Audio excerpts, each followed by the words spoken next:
Ok, Nico, merci d'avoir répondu présent pour l'invitation. Et pour démarrer le podcast, j'aimerais te poser une question qui m'a traversé l'esprit. C'était d'où te venait cette passion pour l'endurance et notamment la course à pied, puisque tu cours pas mal. Donc, où est-ce que ça t'est venu? Déjà, merci de me recevoir, Val. Bonjour à tout le monde. Je t'ai reçu deux fois, donc je suis content d'honorer cette invitation.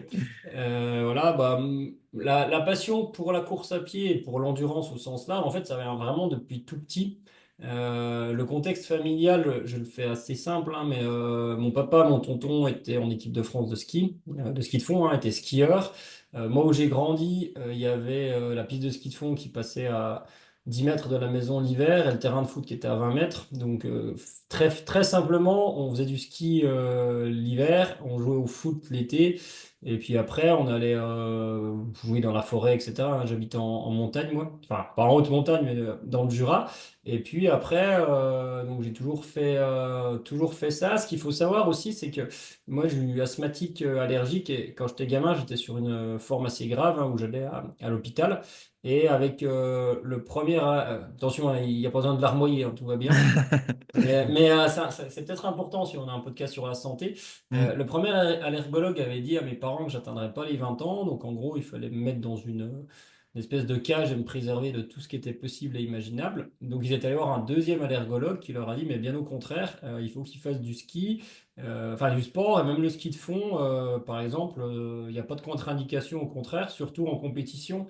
Parce que, en fait, là, ce qu'il faut savoir, c'est que c'est une réaction physiologique, mais notre réaction de nous-mêmes par rapport au fait de suffoquer, l'hyperventilation, en fait, ça devient psychologique quand on panique, par exemple. Donc, du coup, en fait, de faire du ski, ça m'a aussi aidé à ça. Bon, j'aurais pas fait d'âge, j'aurais quand même fait du ski. Mais pour revenir à la parenthèse, donc, du coup, c'est quand même le sport d'endurance qui m'a beaucoup aidé de ce côté-là. Et après, ben, tu vois, de fil en aiguille, tu fais de la compète. Le ski, ça se fait que l'hiver. Donc l'été, ben, bon, tu joues au foot côté gamin. Ne faire qu'un seul sport, je pense que c'est une erreur hein, quand on est gosse. Donc tu joues au foot, mais bon, quand tu grandis, que tu passes en cadet, ben, il faut courir, il faut faire du vélo, etc. C'est des moyens d'entraînement complémentaires. Et du coup, j'ai toujours, aussi petit, aussi que je m'en souvienne, en fait, j'ai toujours fait quelque chose dans un sport d'endurance. Et même le foot, hein, on a tous connu ça. Tu jouais au foot l'été pendant tes vacances. Tu jouais de 13h à 20h quand tes parents ils venaient te chercher. T'es jamais fatigué. Enfin bref, donc j'ai toujours connu ça. Et la course à pied, bah, du coup, c'était le moyen le plus simple à la fois pour le ski. Et puis moi, j'ai toujours aimé ça, hein, marcher. Tu sais, chez nous, on a un truc, c'est le mythique Mont Salas, c'est la petite montagne au-dessus de chez nous.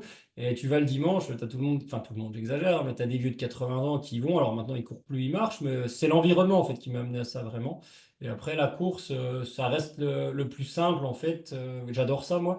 Et ça reste aussi le plus simple à mettre en place au quotidien en fait pour pratiquer une discipline d'endurance. Mhm. Ouais, ça, c'est vrai que il y a quand même un aspect pratique dans la course à pied qui est indéniable, c'est-à-dire qu'il n'y a pas besoin de beaucoup de matériel. Mm. Une paire de chaussures, ça suffit. Et ça peut se faire n'importe où. C'est quand même un sport que tu peux faire même. Tu pars en vacances n'importe où, tu peux trouver un moyen d'aller courir. Ça, moi aussi, c'est ce que j'aime bien. Et pour le coup, pour courir un petit peu en ce moment, il y a des aspects quand même que je trouve très passionnants dans la course à pied. C'est c'est cette capacité aussi à vider un peu l'esprit. Alors moi, je cours sans musique, tu vois, sans rien. Mm. Peut-être que ça joue. Mais quand je commence à courir, j'ai l'esprit qui divague, tu vois. Il y a des trucs qui se mettent en place, des choses qui se résonnent, et c'est presque la satisfaction première que je retire de la course à pied. Et toi, ce serait quoi, enfin, je sais pas si tu ressens la même chose, mais le plaisir principal ou la satisfaction principale que tu as quand tu sors d'une course à pied, ce serait quoi? Ouais, mais c'est exactement ça, et je pense que c'est lié, alors sans rentrer dans le born to run ou des choses comme ça, mais on est quand même né pour courir quelque part.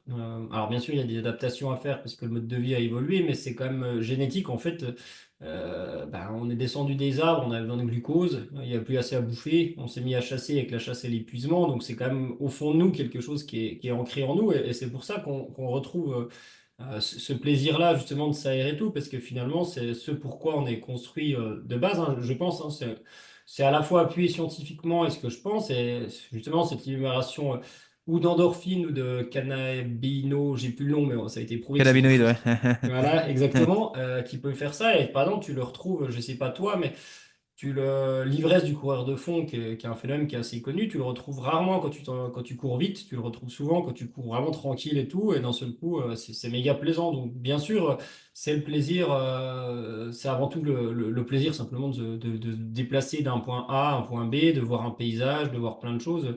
J'ai la même chose que toi, ça te permet de t'aérer, même si je cours en musique. Moi, si je vais courir en musique ou en podcast, ça peut arriver qu'il y ait 10 minutes du podcast, je m'en rappelle plus parce que tu es parti à faire autre chose. Donc ouais, c'est vraiment j'ai ce plaisir-là aussi. Ouais. Ouais, ouais, c'est intéressant parce que c'est vrai que les modes évoluent, il y a des sports qui apparaissent et qui disparaissent, mais depuis des siècles, la course à pied, elle est toujours là. Depuis que Mm, c'est un sport sur lequel on peut miser de manière certaine. On sait que dans 100 ans, si la Terre existe toujours, les hommes et les femmes courront toujours. C'est un sport qui disparaîtra jamais, ça. On court depuis mm. la nuit des temps et on courra toujours.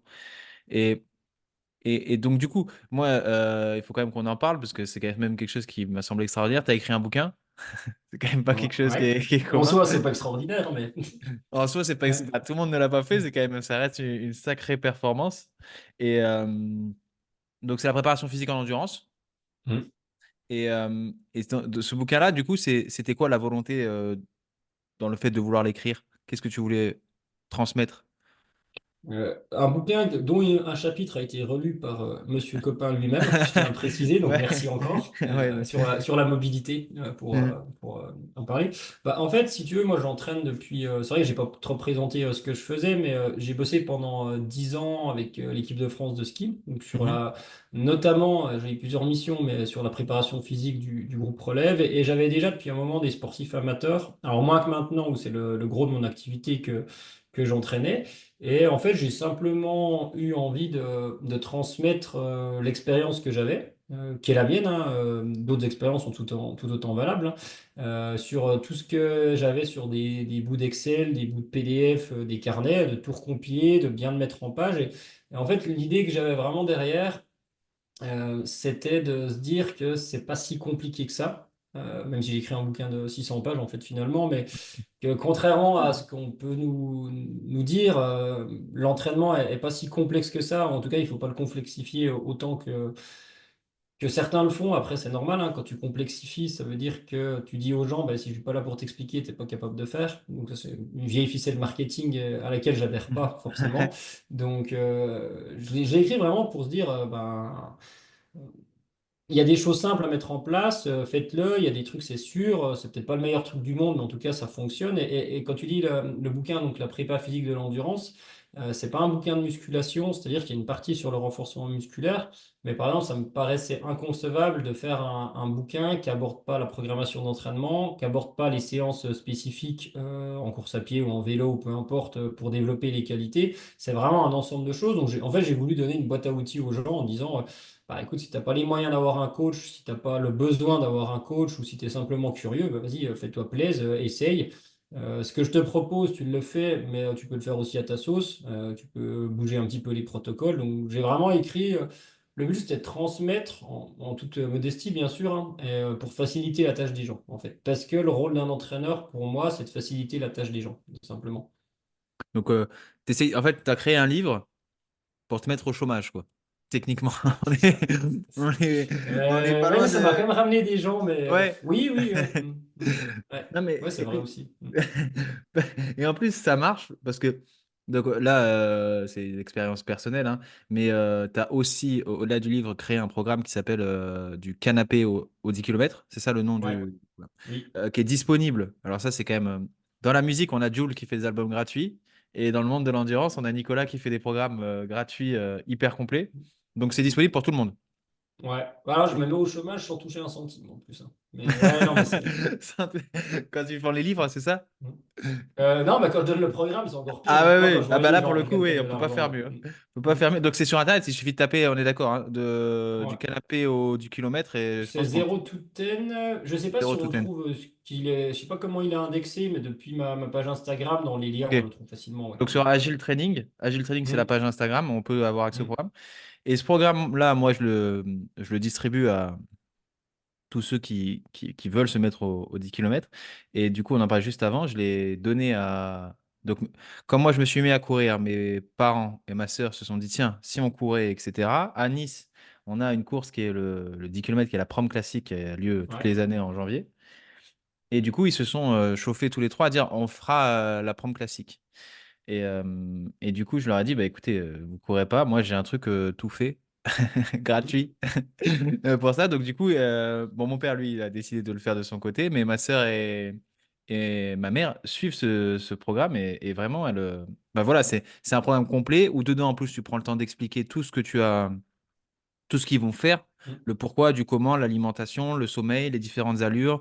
Enfin, c'est quand même une pépite gratuite euh, qu'on peut pas retrouver dans tous les domaines. Donc ça, moi, ouais, je tenais à en parler dans le podcast parce que c'est vraiment quelque chose que je trouve, comment dire, très généreux et très complet côté produit. Donc, Et ta maman, tu m'as dit, a couru 50 minutes il n'y a pas ouais. longtemps et presque 10 Ouais. km. Ouais. Ouais. Et la semaine Ouais. dernière, donc là, je sais pas, à l'heure où on enregistre le podcast, elle avait sa sortie d'1 heure à faire. Et je sais pas ce que ça a donné, mais la semaine dernière, pour la première fois, elle a fait 50 minutes. Et c'est fou parce que quand on en a parlé, donc c'était il y a un mois et demi, et ça lui semblait inconcevable. C'est ça qui est assez extra. Moi, c'est ça que j'aime dans le sport, en fait, l'entraînement. Bon, ça marche pour l'endurance, mais ça marche pour tout. C'est que quand tu commences quelque chose dans l'entraînement, au début, ça te paraît inconcevable. Et au fur et à mesure, quand tu te lances dans le processus et que tu oublies l'objectif final, mais que tu regardes les objectifs au fur et à mesure et que tu enchaînes juste les séances, tu te rends compte qu'en fait, tout est globalement accessible, plus ou moins à long terme, hein, mais tu peux y arriver, quoi. Et ça, c'est vraiment fascinant avec l'entraînement. Bah on en reviendra sûrement plus tard sur des plus longues distances, mais par exemple, moi je pars du principe que, hormis pathologie bien sûr particulière, mais tout le monde est capable de courir 10 km en prenant le temps de le construire, en tout cas. Et ça prend le temps que ça prend, hein, si tu veux. Et là, le programme, c'est bien sûr, c'est pas un programme de performance, hein, c'est pas pour battre un record. C'est un programme sur 3 mois, donc peut-être certaines personnes, il leur en faudrait quatre, peu importe, mais c'est au moins une trame en fait pour faire en sécurité. Et je reprends. Mais tu sais, la surcharge progressive, le principe de progressivité, d'alternance, enfin tous les principes de base.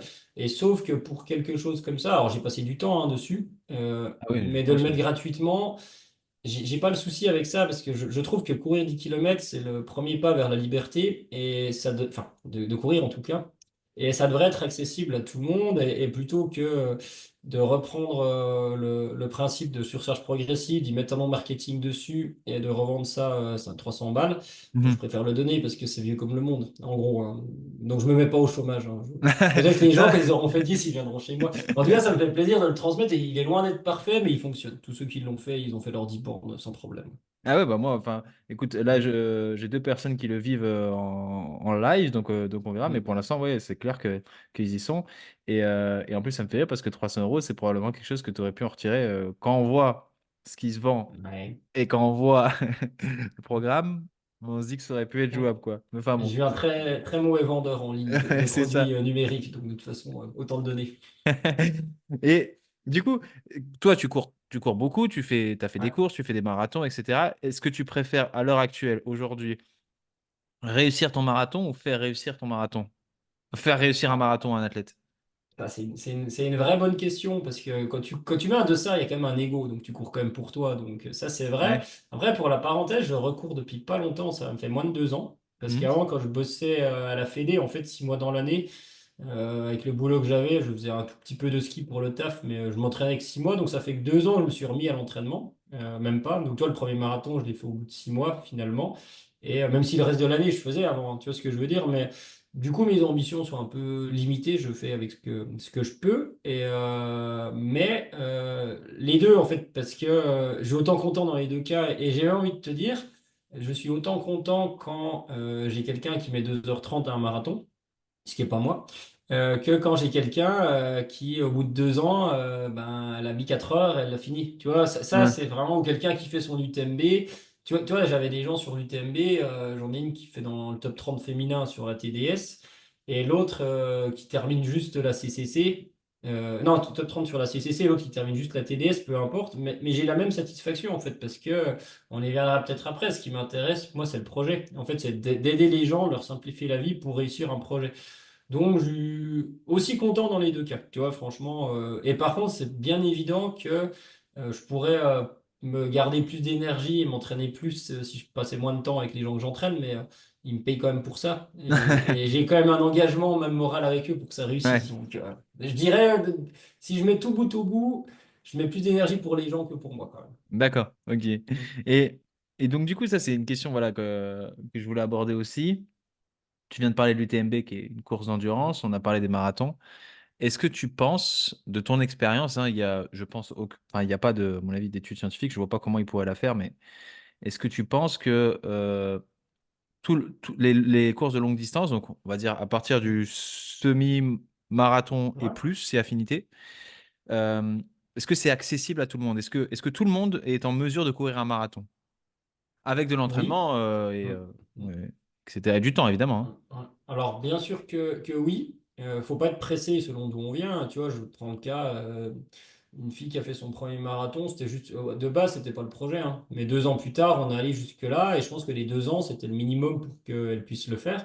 Ça, j'ai deux choses à dire, c'est que un marathon, c'est accessible à tous en prenant le temps de le faire. Et par exemple, la fameuse barrière des 3 heures, c'est pas des surhommes qui mettent moins de 3 heures, toi. Moi, je l'ai fait, je suis pas sur mon premier, je suis pas un surhomme. J'avais 6 mois d'entraînement dans les pattes. Tu vois ce que je veux dire? En fait, faut casser un peu les barrières, mais il faut respecter la distance, par exemple, du marathon, en disant j'ai un process pour y arriver, pour que ça se passe bien, parce que maintenant, tu as aussi un effet de mode du marathon où les gens veulent s'y mettre parce qu'à cause des ultras, on se dit qu'une course de 160 km, bah, ça veut dire qu'un 40 km, bah, en fait, c'est rien. En fait, c'est pas du tout rien. Tu vas passer, si tu le fais en trail, tu vas passer 4 heures, 5 heures, 6 heures dehors. En marathon, tu vas passer pareil, peut-être 4 heures sur du bitume. Et ça, c'est pas anodin non plus et il faut s'y préparer. Si on prend le temps de s'y préparer, pour moi, c'est accessible à tous. Si on va sur le plus long, sur l'ultra trail, alors, moi, j'en ai fait qu'un, mais je parle sur l'expérience des gens que je coach. C'est à la fois accessible à tous parce qu'il n'y a pas besoin de qualité physique hors du commun. À part, bien sûr, pour faire du UTMB en 20 heures, hein, on se comprend. Ouais. Mais Non, pour mais on terminer, enlève le côté performance. On ouais, parle de juste ouais. faire la course. Ouais. Ouais. À la fois, il n'y a pas besoin de qualité physique hors du commun. Par contre, il faut et ça devient la limite de l'ultra maintenant, comme c'est en train de dériver, il faut un engagement mental quand même, une capacité à accepter, tu vois, un process long de préparation sur des années, hein, peut-être sur 10 ans, pour que ça se passe bien, peut-être certains pour 3 ans, hein, peu importe, c'est pas la question. Mais il faut être câblé mentalement pour faire un ultra trail, et ça, c'est pas accessible à tout le monde dans ce registre-là. Euh, Sans qu'il laisse beaucoup de plumes psychologiques en cours de route, en fait. Et c'est la dérive qu'il peut y avoir par moment. On y viendra peut-être après. Donc, en soi, physiquement, c'est pas un. Je te disais, c'est facile, hein, je suis assis sur ma chaise et j'ai fait une fois 100 Ouais. bornes dans ma vie. Donc, mais physiquement, c'est pas un truc monumental parce qu'il y a plein de gens qui ont pas des gros physiques de base qui y arrivent. Mais je reste quand même vraiment admiratif hein, de ces gens-là, attention, parce que le process dans lequel ils s'engagent pour aller terminer son ultra, leur ultra trail et puis dans de bonnes conditions, c'est quand même quelque chose et il faut être capable de le faire. Et tu vois, dernièrement, l'UTMB, sur les courses UTMB, je sais pas, sur la télé, tu as 40% d'abandon, sur l'UTMB, tu as 36%. J'ai fait les ratios, parce que j'ai fait un post sur l'entraînement de ceux que j'avais. Alors moi, je suis content, tout le monde, les 9 que j'avais ont fini toutes les courses. Mais parce que aussi, je leur ai laissé de la marge dans l'entraînement. Et c'est important parce que quand on parle d'ultra, en fait, on parle presque plus de mental. Moi, je suis pas préparateur mental, hein, je rentre pas là-dedans, que de physique sur le coup. Bien sûr qu'il faut s'entraîner, mais il faut être serein dans sa vie pour faire un ultra trail, en fait, je pense quand même. Et donc, c'est pas si accessible que ça dans le fond. Et on parle de l'UTMB, par exemple. Et tu sais, t'arrives à se dire, je vais passer 2 nuits dehors au milieu des Alpes, avec potentiellement un environnement que j'ai pas l'habitude si je vais en ville, potentiellement de la neige, de la pluie, etc. Enfin, je pense que c'est un long chemin auquel il faut se préparer pour que ça se passe bien. Et d'autant plus, certaines courses, par l'ampleur de l'événement, dont l'Ultra Trail, ça bouffe une énergie folle aux gens, c'est normal, hein, c'est la grosse machine. Donc ouais. Pour résumer, le marathon, franchement, tout le monde peut en faire un. Alors pas demain, hein, je le comprends, mais Mhm, mhm. tu sais, moi j'ai du mal, vu que je les ai faits aussi, je peux en parler franchement, j'ai du mal avec les gens qui se prennent pour des génies du sport parce qu'ils ont fait un marathon, qu'ils l'ont fait en moins de 3 heures, tu vois, enfin à un moment, faut se détendre, hein. Tout le monde peut le faire en prenant le temps. L'ultra, tout le monde peut le faire dans l'absolu, mais j'ai plus de réserve quand même sur... ça prend plus de temps et il faut être câblé dans sa tête pour, tu vois. Et par exemple, si je prends mon cas à moi, je pense que je vais pas câbler pour faire de l'ultra. Ça me plaît pas, Mhm. fondamentalement. Et il y en a d'autres, je suis admiratif, ils savent que, ils vont avoir des gros coups de galère pendant 40 heures, enfin pas pendant 40 heures consécutives, mais au milieu, enfin, ça va être long, machin. pas de souci, ils sont construits comme ça et ils y vont. Et ça, franchement, c'est chouette. Donc, ça dépend de l'état d'esprit, en fait, comme souvent. Mais c'est plus des si jamais, il y a une limite, elle est plus mentale que physique dans l'ultra. Pour moi, ouais. Ouais. Pour moi, ouais. Et c'est vrai qu'on dit souvent, il faut pas oublier que l'ultra trail, c'est jeune, hein. Et il y a beaucoup d'études qui sont faites en disant, il n'y a pas plus de blessures ou enfin, de pathologies, d'arthrose ou tout ce que tu veux, de surutilisation chez les coureurs d'ultra que chez les coureurs récréatifs. Enfin, de distance plus courte, c'est peut-être vrai. Mais par contre, si tu suis un peu ce qui se passe sur les réseaux et même chez les sportifs de haut niveau, en trail, enfin, en ultra trail, tu vois que la discipline est jeune, que ça grossit vite et qu'il y en a qui laissent beaucoup, beaucoup, beaucoup de plumes. Et si les gens se raisonnent pas un petit peu, je pense que ça va pas être du tout dans le bon sens. Et par exemple, moi, j'ai choisi cet été, j'ai pris la décision.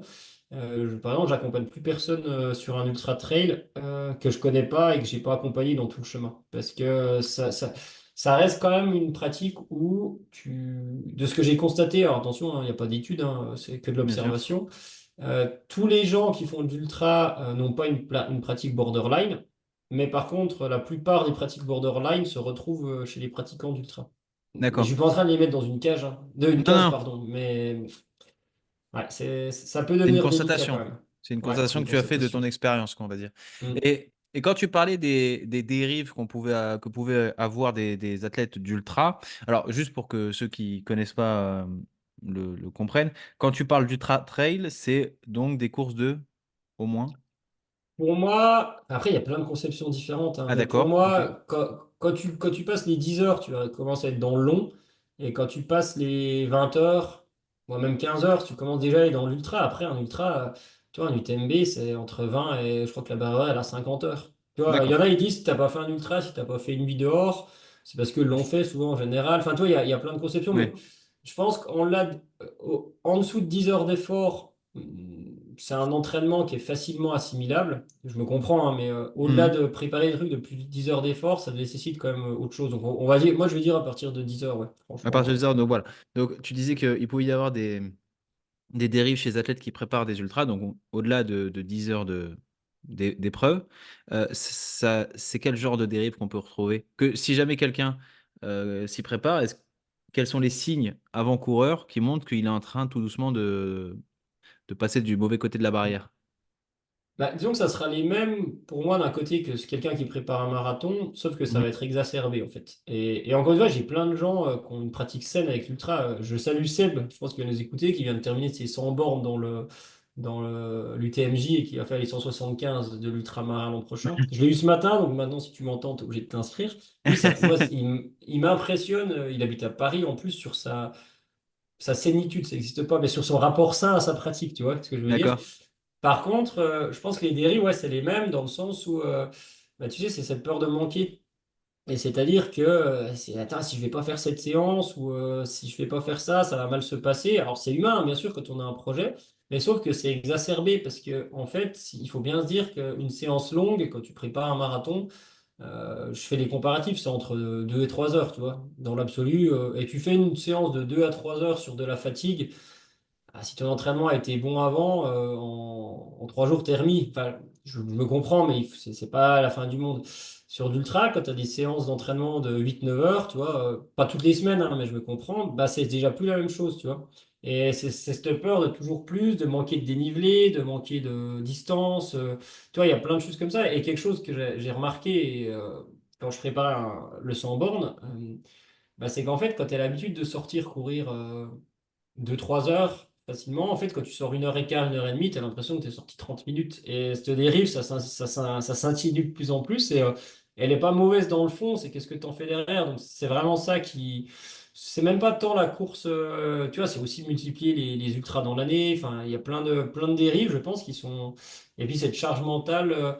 Tu sais, il y a l'ultra, il y a ce côté surhomme qui est mis en avant par les réseaux. Alors, c'est pas du tout des surhommes qui le font, même si je suis très admiratif, hein, la question, elle se pose pas. Et ça peut dériver si on ne prend pas du recul. Et moi, j'ai un bon indicateur, c'est est-ce que tu es capable de rester une semaine sans courir? Mais ça, quelle que soit la distance que tu fais. Ou sans faire de sport d'ailleurs. Tu vois, est-ce qu'une fois dans l'année, tu es capable de faire ça? Pas au plein milieu de ta prépa marathon, par exemple. C'est vraiment une bonne idée, ça. Mais quand on est sorti, bah, est-ce que tu es capable de rien faire pendant une semaine? Si c'est que tu n'es pas capable, c'est qu'à un moment, il y a quelque chose qui cloche. Et j'ai pas dit que le but était de rien faire pendant une semaine, hein, je me comprends. Mais en Non, tout mais c'est de cas, savoir si est-ce que tu es ouais. capable de mettre pause, quoi. Est-ce que tu es capable Ouais. d'arrêter et de faire un break? Ah oui, parce qu'il y a en fait, il y a cette sensation de manque ou de peur de perdre ce qui a été acquis qui font qu'il s'arrête jamais. C'est Ouais, quoi? et puis il y a l'habitude aussi. Tu sais, le sport, ça devient, et je t'en parle parce que moi, je sais Ouais. pas si. Actuellement, je peux me faire une semaine sans courir, tu vois, par exemple, j'en sais rien. Mais il y a une histoire de drogue, mais dans le bon sens, tu vois, parce que tu es bien, en fait, que tu fais du sport, etc. Mais en tout cas, est-ce que tu es au moins capable pendant une semaine. Allez, je vais être plus gentil. Est-ce que tu es capable pendant 2 à 3 semaines de sortir du mode entraînement? Et de faire une pratique délibérée sans te poser de questions, sans avoir d'objectif derrière. Voilà. Ça, je pense que si tu es capable de le faire, c'est que ta pratique reste à peu près saine.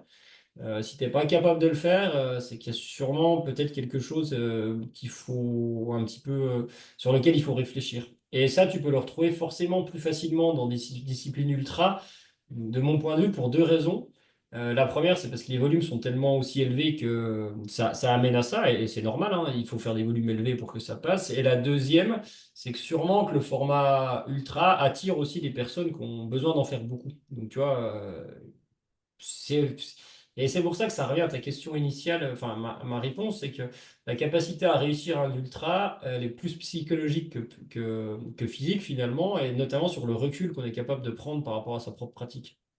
Ouais, parce que j'étais en train de me poser la question, parce que quand tu démarres une course, tu jamais complètement sûr de pouvoir la finir. Si tu Ouais. t'es mis autant de pression dans le fait de la finir, enfin, je veux dire, au point de Mm. te dire, il faut absolument pas que je manque une séance d'entraînement, il faut pas que je fasse, faut que j'en fasse plus, faut que j'en fasse plus, faut que j'en Mm. fasse plus. Quand tu arrives le jour de la course, imaginons qu'il se passe quelque Mm. chose, tu finis pas la course, dans quel état tu finis, quoi? Mm. Et comment tu vas, entre guillemets, accepter l'échec de cette course? Parce que si déjà t'as pas été capable de prendre du recul sur l'entraînement, alors l'échec de la course, j'imagine Mm. que ça doit être quelque chose de difficile à avaler, quoi. Ouais. Bah, oui, bien sûr, après on a tous abandonné une course, hein. Enfin, la plupart des gens pour des raisons valables ou pas d'ailleurs. Ce qu'il faut savoir, c'est qu'en ultra, 80, pour moi, hein, encore une fois, 90% des abandons, voire 95, c'est lié à une erreur de gestion. Un départ trop rapide, la bouffe qui est pas prise au bon moment. En fait, on peut se trouver toutes les excuses du monde. Moi, j'ai déjà abandonné, mais c'était pas un ultra, peu importe. C'est un truc à un moment où tu as mal géré ton truc. Alors, bien sûr, tu peux avoir l'entorse, tu peux avoir le Covid, tu peux avoir plein de trucs, mais c'est une mauvaise gestion et finalement, tu as ton incapacité à accepter que ça n'aille pas comme tu veux. Tu vois ce que je veux dire? Et ça, franchement, c'est vrai. Après, les gens, on est les premiers à se trouver des excuses, hein. Machin, il y avait ci, il y avait ça. Mais en fait, c'est juste, bah écoute, ça allait pas comme je voulais. Je l'ai pas accepté. Bah, derrière, j'ai préféré arrêter, tu vois. Et je pense que si tu arrives à être lucide, et c'est facile à dire, hein, mais dans ton entraînement, dans ta pratique et avoir une pratique saine, tu as moins ce problème-là. Tu vois ce que je veux dire? Et je fais un coucou à Gilou, je sais pas si vous êtes équipé, qui a terminé la TDS, que j'avais eu dans le podcast. Lui, il m'impressionne sur ça. Il sait qu'il va se mettre des galères par moment à l'entraînement dans la course, mais en fait, il fait. Et ça, sa pratique reste, par exemple, relativement saine. Et c'est pour ça que je repondère mes mots. J'ai pas dit que tous ceux qui faisaient de l'ultra avaient un problème. Bien J'ai sûr, beaucoup d'exemples de gens qui n'en ont pas, mais il y a aussi le jeu des réseaux où tu as plein de gens. Tu sais, là, tu vois mieux que moi ce que c'est, hein, mais sur les réseaux, il faut provoquer, il faut être bien affirmatif. sûr. Puis on va te dire, ah ben, un ultra, c'est facile, c'est les facteurs de performance, c'est ça. Tu les additionnes et tu vas terminer ton ultra. Mais en fait, c'est vraiment. S'il y a bien un truc où c'est pas ça, c'est les longues distances et les longues durées. C'est tout sauf ça. Ou alors, enfin, en tout cas, si tu veux le terminer en bonne santé, enfin bref, de manière générale, c'est pas comme ça que ça marche. C'est le plaisir que tu as de courir dans la montagne, de marcher, etc. Et je dis souvent, j'ai eu la discussion avec un de mes clients ce matin, les gens que j'ai en amateur, par exemple, moi je pense que je vais être incapable d'amener quelqu'un à 100%. C'est pas la même démarche que je fais dans le sport de haut niveau. Par contre, je pense être capable de les amener à 90-95% toutes les semaines de l'année, en fait, en gros. Je me comprends hein, là-dedans, mais je préfère cette pratique. Donc, il y a des gens avec qui ça va bien, et des gens, c'est pas ça qu'ils recherchent, tu vois, sans parler de Mhm. ça. Mais je préfère laisser du mou, laisser de la marge pour que la pratique soit raisonnée, quoi. Ouais, ouais. Bah, c'est intéressant parce que tu vois, c'est quelque chose que je j'aurais pas pensé.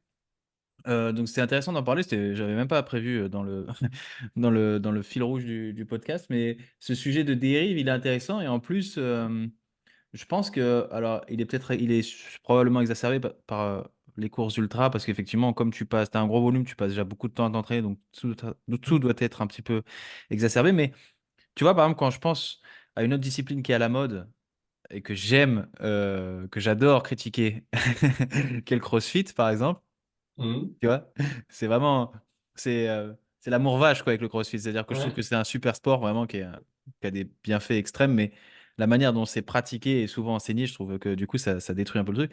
Je retrouve un peu ce que tu décrivais, c'est-à-dire que il y a quand même pas mal de personnes qui font du CrossFit. Et je pense que la musculation, c'est pareil dans le body ou les choses comme ça. Et qui, en fait, ont peur de perdre ce qu'ils ont accumulé Mhm. en ratant une séance, par exemple. Et ils sont prêts Mhm. à mettre leur santé en danger parce qu'ils ont mal à l'épaule. Et ce jour-là, c'est un WOD avec des arrachés ou des choses comme ça. Tu sais pertinemment que c'est pas une bonne idée.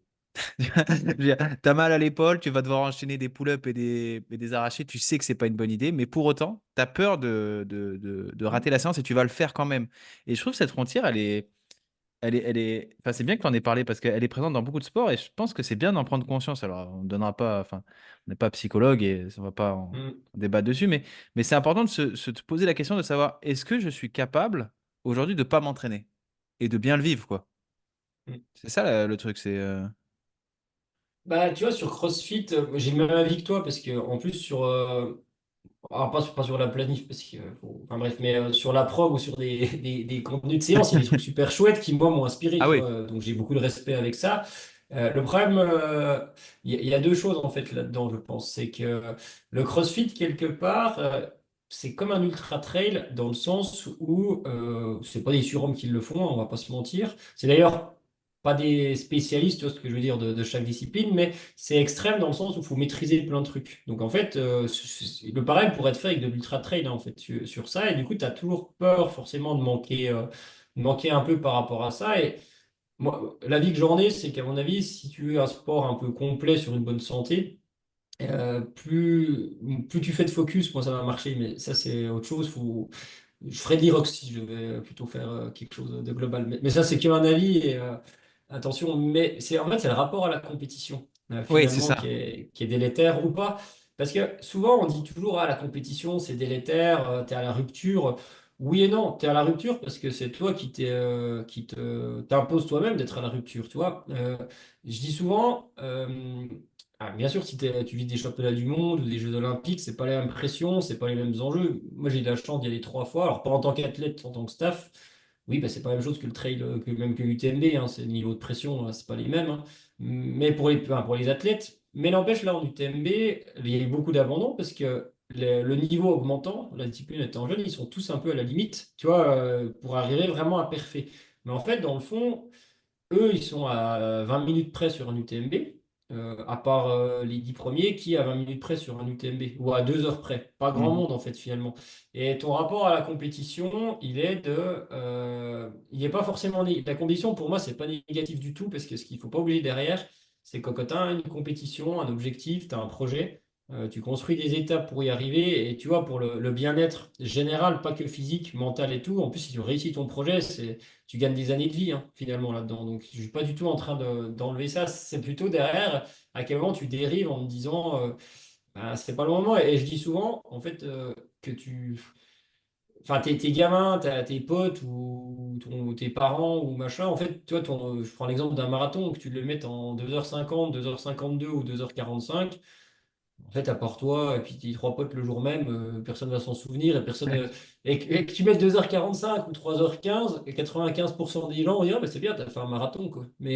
Ou 4 heures. Non, mais tu vois, donc prenez, Ouais, prenez du ouais, recul par rapport à ouais. ça. T'as tellement raison. T'as tellement Mm. raison. Non, mais c'est hyper. Ce que tu dis, c'est tout à fait vrai. Et je me faisais. Bah, c'est marrant parce que je me suis fait cette réflexion pendant une sortie de running. Et je me disais, depuis que j'ai quitté la compétition, alors c'était Mm. pas spécialement de haut niveau, mais le fait de quitter la compétition, je trouve que tu as un rapport au sport qui est complètement différent parce que à partir du moment où tu quittes la compétition, tu sais forcément qu'il y a meilleur que toi. Puisque Ah les ouais. compétiteurs sont meilleurs Mm. que toi et sans aller forcément chercher les champions du monde, hein, mais il y a forcément meilleur que toi si tu es amateur et que tu fais ça de manière récréative. Et du coup, le fait d'accepter qu'il y a forcément meilleur que toi, du coup, tu prends du recul sur ta performance et tu te dis, en fait, c'est juste toi contre toi. Est-ce que tu le fais pour toi? Est-ce que tu es capable de faire un peu mieux? Parce que de toute façon, celui d'à côté, si c'est pas celui d'à côté qui fait mieux, c'est un autre. Mais il y a Mm. forcément quelqu'un qui fait mieux que toi. Ça, c'est pas la, c'est pas la question. Donc, du coup, tu peux le voir de manière plus tranquille et le faire que pour toi. Et moi, c'est aussi ce que j'aime dans le fait de m'entraîner de mon côté, de pas dévoiler voilà, des objectifs que j'en ai ou que j'en ai pas, tu vois, de les garder pour moi. Parce que des fois, en fait, il suffit qu'il y ait une personne de ton entourage qui te dise une phrase anodine, hein, et ça te met une Mm. pression d'un coup Ouais. sur tes épaules. C'est fou, hein, mais l'être humain, enfin, en tout cas, sûrement sur ceux qui sont dans le monde du sport depuis un petit moment et qu'on fait la compétition, des fois, il suffit d'une phrase de quelqu'un qui compte un petit peu, dont la vie en tout cas compte un petit peu pour te bousiller ton rapport à la performance. Donc, Mm. moi, je Ouais, l'avoue que j'aime bien rester en dehors de tout ça. c'est vrai, mais c'est aussi vrai quand tu pratiques en compétition. Surtout toi, enfin, moi aussi j'ai eu la chance de bosser avec des athlètes de haut niveau. Donc en fait, quand tu bosses avec des athlètes de haut niveau, tu sais que toi t'es nul. Mais en fait, faut l'accepter. Enfin, Ouais, nul, voilà, c'est ouais, pas c'est ça. péjoratif ce que Ouais. je dis. Mais c'est pour ça que, par exemple, moi, j'ai énormément de mal avec les age group. Tu vois, bientôt on va faire une catégorie age group avec les cheveux bruns, age group pour que tout le monde ait sa petite médaille. Mais en fait, c'est pas grave. Il y a des gens qui sont meilleurs que toi.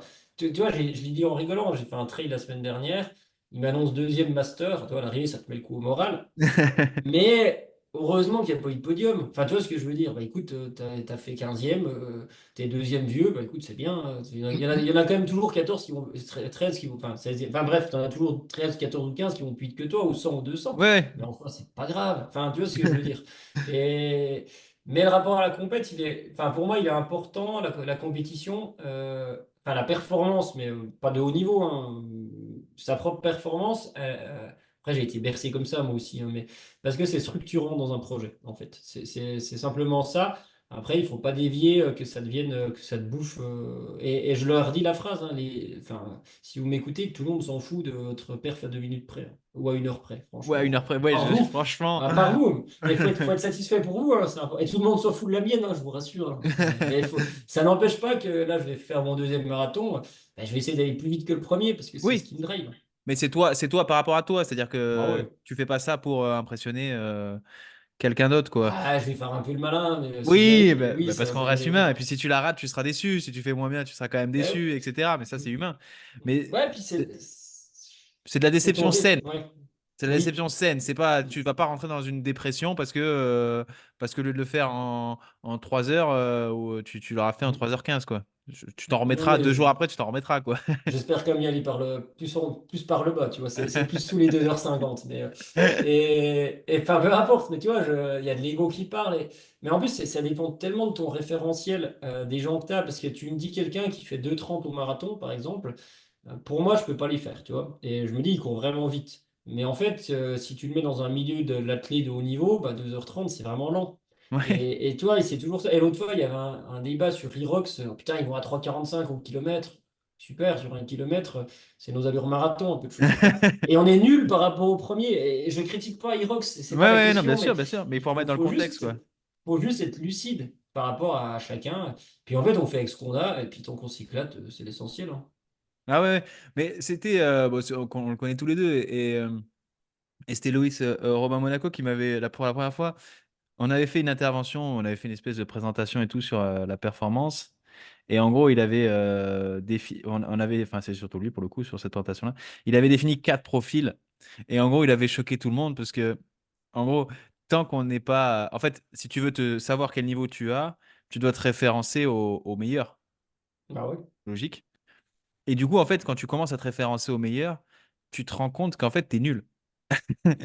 C'est-à-dire que même demain, tu vois, je dis une bêtise, mais tu soulèves 250 kilos soulevé de terre, peut-être que dans la pièce avec tes potes, tu es le meilleur. Mm. Tu vois, tu es le cas dehors, tu es Mm. le plus fort. Mais si tu prends ça à l'échelle du mec qui en soulève 500, tu es nul. Je veux dire, ta Mm. barre de 250 kilos, c'est sa barre d'échauffement. Il la mange au petit déjeuner, quoi. Tu vois? Et donc, du coup, je pense que prendre du recul, se rappeler que, en vrai, ta performance, elle compte que pour toi. Il y a que toi il y a que toi qui y prête vraiment attention. Donc ça aide aussi à prendre du recul et à ralentir un peu, quoi. À ralentir sur sa Mm. performance. Ben, c'est l'avantage, je pense, de la course à pied ou de la muscu sur le coup avec une charge à lever, c'est qu'il n'y a pas de jugement, hein. C'est un chrono ou un truc. Tu vois, j'avais fait le calcul. moi, j'étais super content. Le premier marathon, c'est 2,52. Donc, le calcul que je fais quand même, c'est que quand je passais le 30e kilomètre, le premier, il arrivait. Tu vois la perspective que tu as là-dedans? Et que tu es 40%, quelqu'un qui met 3 heures, tiens, c'est simple, hein, et c'est très bien, hein, attention, Oui, mais oui, c'est oui, non, mais bien sûr. 50% plus lent que le record du monde. Ouais. Mais c'est super, mais c'est quand même plus rapide que 95% des gens. Enfin, je veux Oui, pas, bien sûr. je me comprends. Mais en fait, il faut juste. En fait, en gros, ton rapport à la compète, si t'as le boulard, ça marche pas. Mais en fait, quand t'as le boulard dans la vie, ça marche nulle part. Donc, Oui, de manière globale, c'est toujours bien mm, de se recentrer, de se remettre un peu mm. dans le contexte.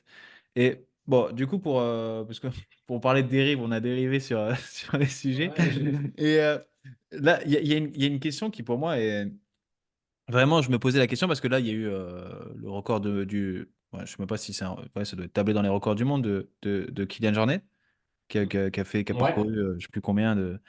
Ma question, c'est quand on voit ces records qui tombent et ces individus un peu extraterrestres qui performent, est-ce que tu penses que l'endurance humaine, elle a une limite? Oh. Alors là, tu me prends de court. Non, mais Non, je c'est pense vrai pas parce que, finalement. Mm, ouais, parce que mm, on a l'impression qu'en fait, à chaque fois, ils repoussent les seuils de ce qui est possible. Alors, avec ou sans aide médicale, c'est pas ça, mais je veux dire, j'ai l'impression qu'en fait, le mec, enfin, il y a toujours quelqu'un qui est capable d'endurer plus et plus et faire plus long et plus vite et plus où ça s'arrête quoi. Autant on a des disciplines sur lesquelles on sent que ça stagne. Tu vois, par exemple, le mm, sprint, mm. Ouais. Bolt à battre, si on le bat, c'est de pas grand-chose quoi. Tu vois, on sent. Mais Mm. l'endurance, j'ai l'impression que ça s'arrêtera jamais quoi. Ouais, non, c'est vrai. Bah, puis en sprint, le record de Florence Griffith, il a je sais pas combien de dizaines d'années. Donc, ouais. Après, l'endurance, tu vois, le marathon, finalement, ça fait un moment, ils vont y arriver sous les 2 heures, mais ça met du temps à y aller. Tu vois ce que je veux dire? Mais Hmm. ça fait un moment qu'ils sont sous les 2h05. En fait, il y a des paliers qui sont franchis et je pense que, quoi qu'on en dise, la technologie aide. Tu vois, la technologie, les plaques carbone en ce moment. Avant, parce que moi, je veux bien aller courir pieds nus dans les tessons de verre, hein, mais avant, pourquoi ils se sont mis à courir plus vite? C'est parce que avant, leur godasse amortissait pas assez, du coup, ils pouvaient pas courir trop sur bitume et ainsi de suite. Donc, il y a quand même quelque chose qui aide à progresser par rapport à tout ça. Et la limite, en fait, non, je pense qu'il n'y en a pas. Parce que le jour, tu auras quelqu'un comme Jornet qui a un gros potentiel génétique de base et qui a été comment, bercé dans l'endurance depuis tout petit et qui va arriver à faire quelque chose. Et tu vois, finalement, l'UTMB en dessous de 20 heures, ça paraissait inconcevable. Ils l'ont fait. Mais je vais relativiser aussi, l'ultra trail, c'est très jeune. C'est très jeune, même si il y a très longtemps, tu vois, il y a des gens qui couraient déjà vite. Tu vois, je prends Thomas Laure-Blanchet, quand il faisait la Western, il y a 20 ans en arrière, je veux bien que le niveau était moins dense, mais il prenait pas 4 heures pour le premier du record, hein. Il était dans les mêmes temps quasiment. Tu vois ce que je veux dire? Donc, maintenant, il y a juste plus de gens qui pratiquent, donc du coup. Je pense que le niveau des meilleurs augmente pas sensiblement, le niveau de chaque niveau en fait augmente pas vraiment. C'est juste qu'il y a plus de gens qu'en font, donc mais les gens sont. C'est vraiment marrant ta question parce que il n'y a pas de limite à la fois, les possibilités, les barrières se repoussent, donc ça veut dire que le niveau des meilleurs augmente, mais inversement, je pense que le niveau de la masse il baisse. Ah C'est oui? ça qui est rigolo. Ah ouais. Ah d'accord. Ah ouais. C'est-à-dire alors qu'est-ce que tu entends par le niveau de la masse, elle baisse? La population générale est de moins en moins endurante? J'ai pas.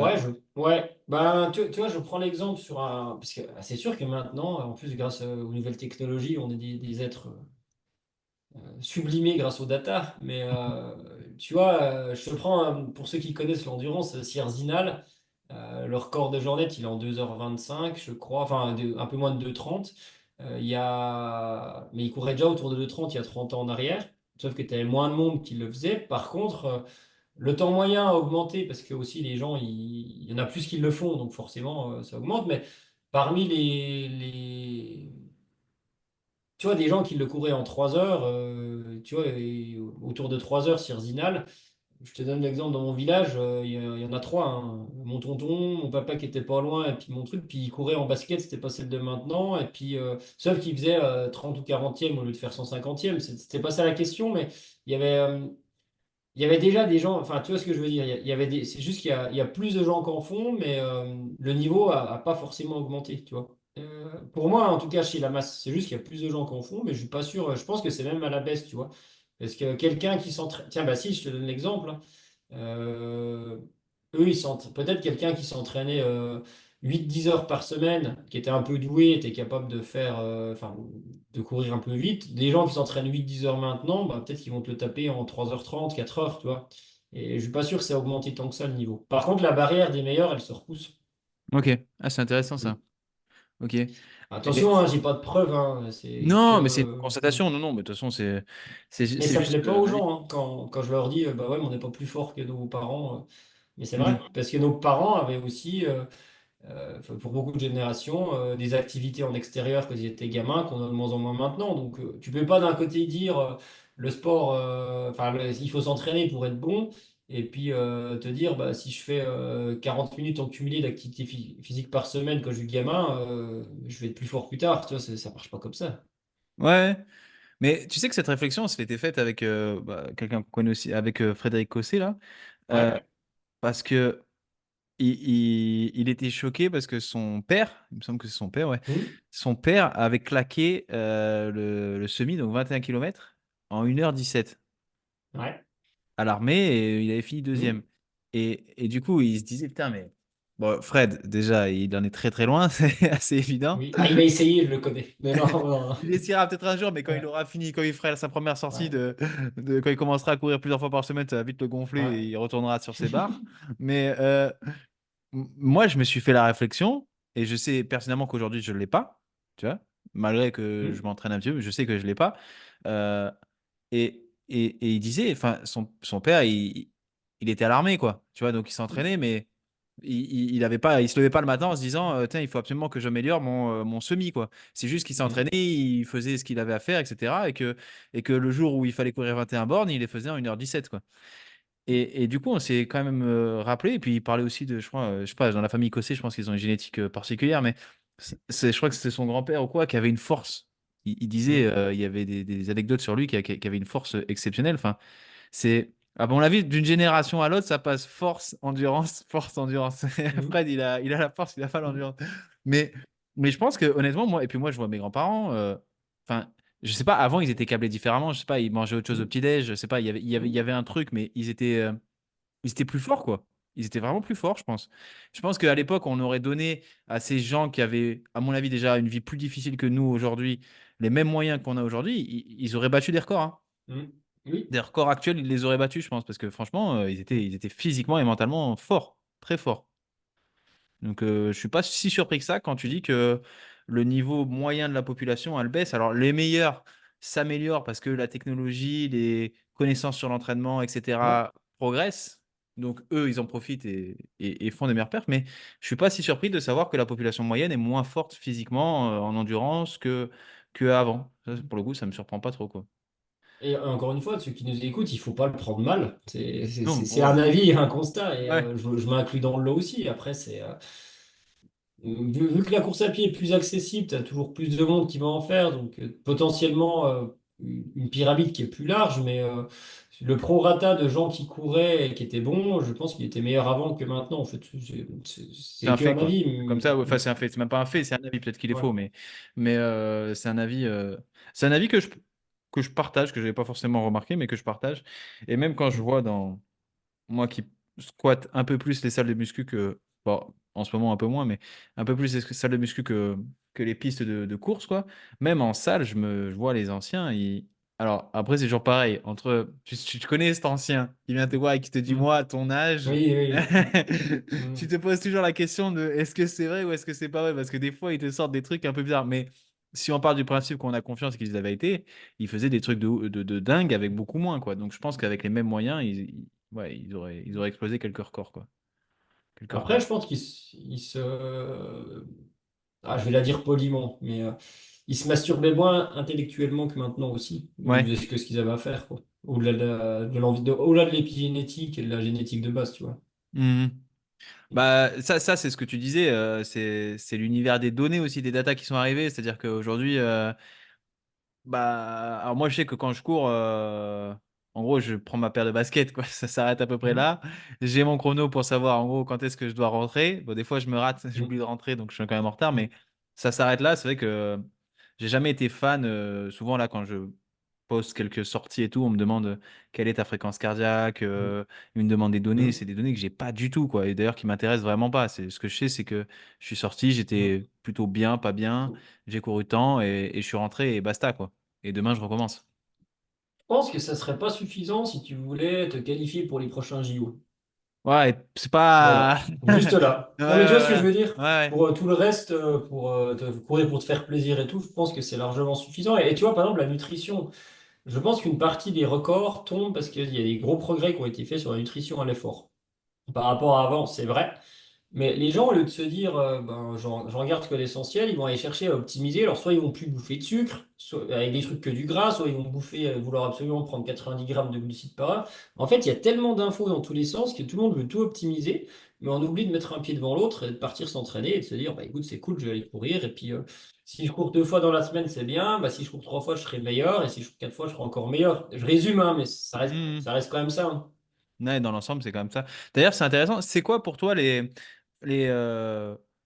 on va prendre une course que tout le monde connaît, on va prendre le marathon, ça parle à tout le Hmm. monde. Les facteurs de réussite essentiels, en gros, dans la préparation d'un marathon. Le Sur quoi tu fac. fais, à quoi Ouais. tu fais attention? Demain, je viens te Ouais. voir, je te demande de me préparer un marathon. À quoi tu fais attention? Quels sont les facteurs auxquels tu fais attention? Lesquels tu fais varier? J'imagine le Moi, volume. Euh, le jour où tu me demandes ça, c'est qu'il va neiger à Nice, mais bon, on sait jamais, on est à l'abri de rien.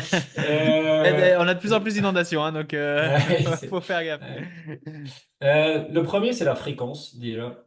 Parce que courir le plus souvent possible, que ce qui est capable de tolérer, en fait, parce que en fait, ça te permet de la consistance à l'entraînement. Et si au lieu d'aller directement sur le volume ou l'intensité, tu es avec la fréquence, c'est que tu es dans une logique de construction à long terme. Tu vois ce que je veux dire? On prend le temps de courir plusieurs fois dans la semaine parce que ta fréquence de sollicitation de ton système cardio-musculaire, vasculaire, pardon, et neuromusculaire, en fait, bah, plus tu le sollicites souvent, plus il devient efficace. Enfin, en vrai, il y a pas vraiment de questions à se poser là-dessus. Donc le premier point, c'est un petit peu ça, c'est regarder combien de fois tu peux courir dans la semaine pour que ça soit tolérable. Ensuite, une fois que tu l'as trouvé, alors ça peut prendre 3 semaines chez quelqu'un qui a déjà de l'expérience de faire du sport, comme 3 mois, hein, tu vois, c'est vraiment à trouver un peu là-dedans. Pour moi, un, c'est la fréquence, deux, c'est le volume, évidemment, et seulement en trois, c'est l'intensité. Sauf si tu veux aller absolument chercher un PR, mais même il faudra quand même passer par la fréquence et le volume. C'est vraiment les variables dans cet ordre-là. Donc, en gros, il faut courir le plus souvent possible. Donc, quand je dis le plus souvent possible, et vous trompez pas par rapport aux dérives dont on a parlé avant, hein. À chaque fois, c'est le plus possible par rapport à ce qu'on est capable de tolérer sur le long terme. Donc, il faut vraiment le prendre en compte. Il faut déjà courir le plus souvent possible avant de courir le plus longtemps possible. Mais par exemple, le plus longtemps possible, ça ne veut pas dire le plus longtemps possible à chaque séance. C'est au cumul de la semaine, donc c'est sur ta séance longue et sur ta séance courte.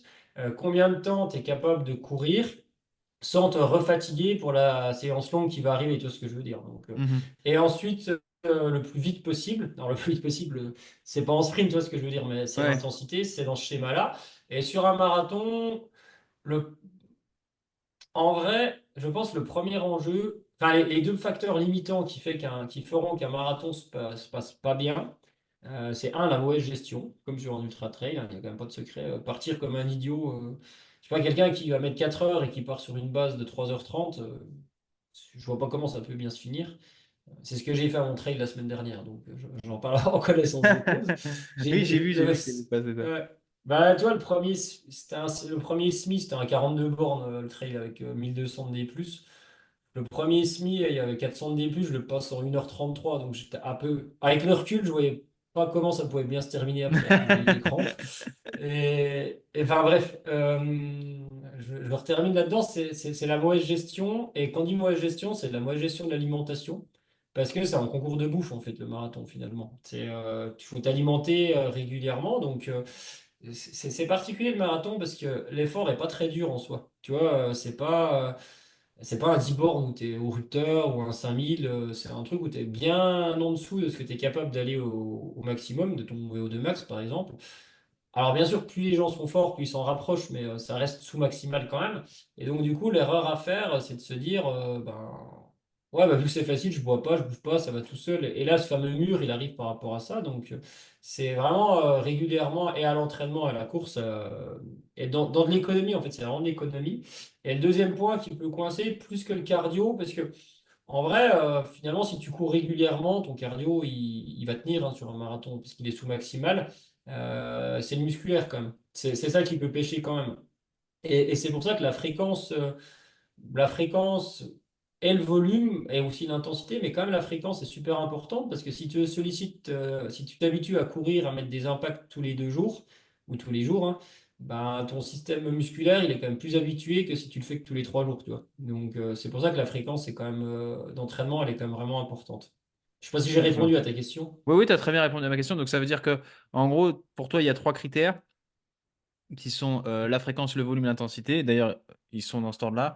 Donc, en gros, si on veut commencer à se préparer pour une course plus ou moins longue, on va d'abord commencer à chercher à courir le plus fréquemment possible. Donc, avoir le plus de Ouais. sorties possible dans la semaine, peu importe la durée, mais en tout cas, essayer d'avoir Mm, le plus de sorties possible. Une fois qu'on mm, arrive à caler notre nombre de sorties, on va chercher à augmenter le volume, donc la durée de ces sorties, sans forcément aller chercher à augmenter la vitesse pour l'instant. D'abord, on mm, cherche à augmenter le volume. Et une fois qu'on a réussi à augmenter le volume, donc on a au moins on a une sortie longue dans la semaine et des sorties plus mm, courtes, à ce moment-là, on va pouvoir chercher à augmenter l'intensité des séances pour aller chercher une mm. amélioration du chrono, quoi. En gros, c'est à peu Dans près les ça. grands. Ouais, dans les grandes lignes, c'est ça, même si des fois tu peux mettre de l'intensité dès le début, selon ce que tu as prévu de faire, mais en gros, si tu fais ça, oui. Et alors, quand tu dis peu importe la durée, c'est sûr que si on attaque par 7 sorties de 2 heures, ça ne marchera pas, mais il n'y a pas besoin de faire long, une séance de 20 minutes, ça peut fonctionner, tu vois. Hmm. Ouais, franchement, vraiment, vraiment ça. Et d'ailleurs, mécaniquement, par expérience, sur le coaching hein, ou même sur moi, si tu augmentes la fréquence et que ensuite tu augmentes le volume, déjà ta vitesse de déplacement, elle va augmenter toute seule. Ça sera pas ton max, hein, mais elle va augmenter toute seule. Et l'erreur pour moi, en tout cas, je ne bosse pas comme ça sur une prépa marathon. L'erreur pour moi, c'est d'aller directement avec une notion d'allure marathon dès le début de la prépa et d'un pourcentage de l'allure marathon, parce qu'en fait, quand tu es en début de prépa, tu sais pas où tu vas aller. Tu l'affines en cours de préparation. Bien sûr, quand tu es coach ou tu es sportif, peut-être que 3 4 mois avant, tu peux faire une estimation du temps que tu vas mettre pour ton marathon, mais ça, il faut voir après le jour J comment ça fonctionne. Mais tu vois ce que je veux dire. Donc, il faut pas se prendre la tête. Et je pense qu'en vrai, moi, j'ai plein de gens qui ont fait des marathons que ce soit 2h30, un peu moins de 3 heures, 3h30 ou 4 heures, où j'ai mis que 1 à 2 séances à l'allure marathon dans toute la prépa. Parce qu'il faut juste l'assimiler. D'autres, j'en mets un peu plus, ça dépend des cas, mais faut pas faire les fixettes dessus, en fait. Faut faire le fixette de se dire, si pendant, allez, 3 mois de préparation, ce qui est le minimum, hein, je pense, j'arrive à courir 5 jours sur 7 ou 4 jours sur 7 si je peux courir que 4 ou 6 jours sur 7 si j'arrive à le faire toutes les semaines, j'ai beaucoup plus de chances que ça se passe bien que si je monte mon curseur à fond et puis qu'une semaine sur 3, je vais obligé de réduire l'entraînement parce que je me suis fait mal, quoi. D'accord. Ok. Mm. Non, mais c'est clair. Mm. C'est clair. Et C'est... vas-y. Non, c'est très strong first finalement là-dedans, mais je pense que cette souligne, il a ouvert un bouquin d'endurance. Non, je rigole, j'aime beaucoup ce qu'ils font en plus, ça. Bien Ouais, sûr. C'est une d'ailleurs, grande source pour moi. moi, il y a un truc que j'ai remarqué et j'ai hâte que ça devienne populaire, mais tu vas. Alors, on va pas trop en dire, mais en gros, tu as le protocole Chronos que tu as créé, Ouais. qui est quand même basé Ouais. sur comment on va appeler ça, sur une échelle, quoi, sur un Sur les ladder, ladders, ouais. sur les Mm. ladders, hein. Euh, alors, peut-être que ça existait avant, peut-être pas, je sais pas, mais sur l'endurance, c'est la première fois que je le vois. Mm. Bref, on va pas. De toute façon, tu tiens pas forcément à ce qui est ton nom à poser à ça.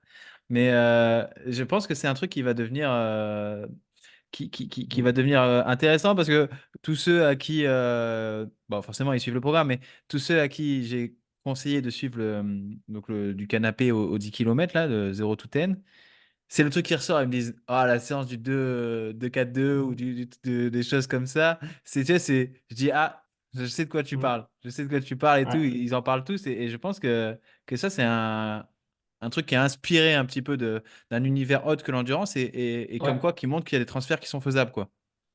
Bah, bien sûr, les grands principes restent, et pour rendre à César ce qui appartient à César, de mémoire, c'est Fabio Zonin, l'Italien, qui avait un système de muscu sur les ladders en 2-6-2, 2-4-6 d'ailleurs, de mémoire. Et du coup, j'avais lu ça sur de la muscu, parce que ça m'intéressait. Puis après, j'ai tilté, je me dis, tu vois, si tu fais de la progressivité, tu vois, enfin, c'est un truc qui est très progressif, mais par exemple, le 2-6-2 de 4-6, pour expliquer un peu aux gens, tu fais 2 minutes, tu récupères, 6 minutes, tu récupères, 2 minutes, tu récupères, ou 2 minutes, tu récupères, 4 minutes, tu récupères, 6 minutes, tu récupères, et le nombre de séries augmente, enfin, je la fais très simple, et ça marche dans...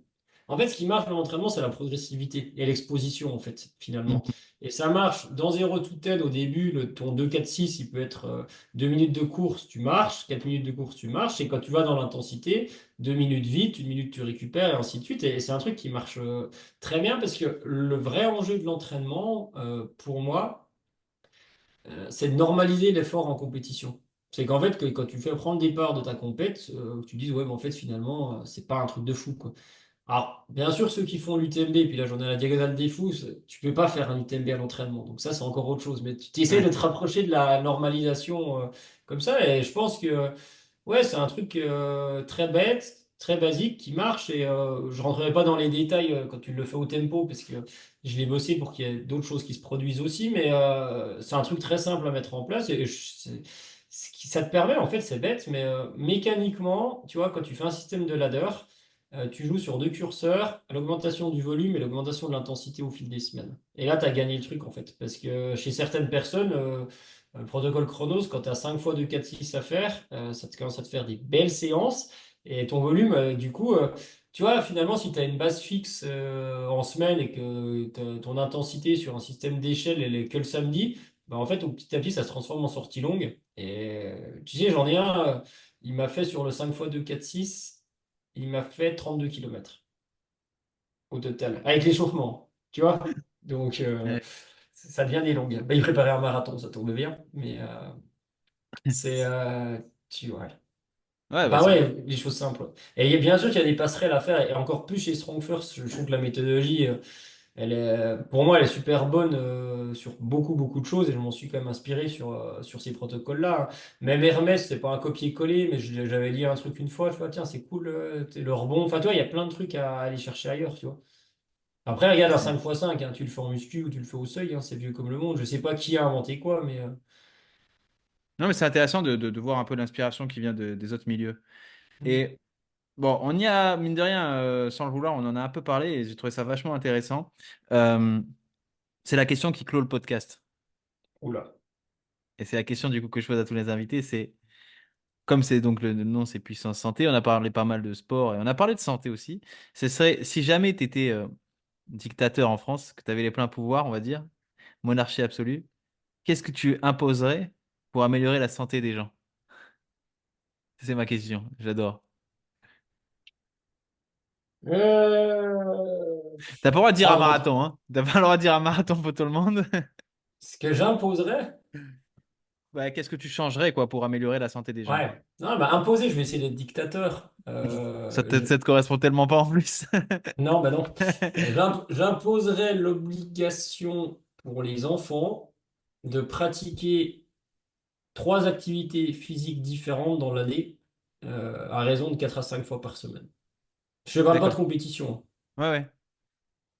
Donc, Et varier les pratiques ouais, quand chez les enfants. Ok. ouais. Mais après, si un enfant, en fait, tu peux lui imposer des choses.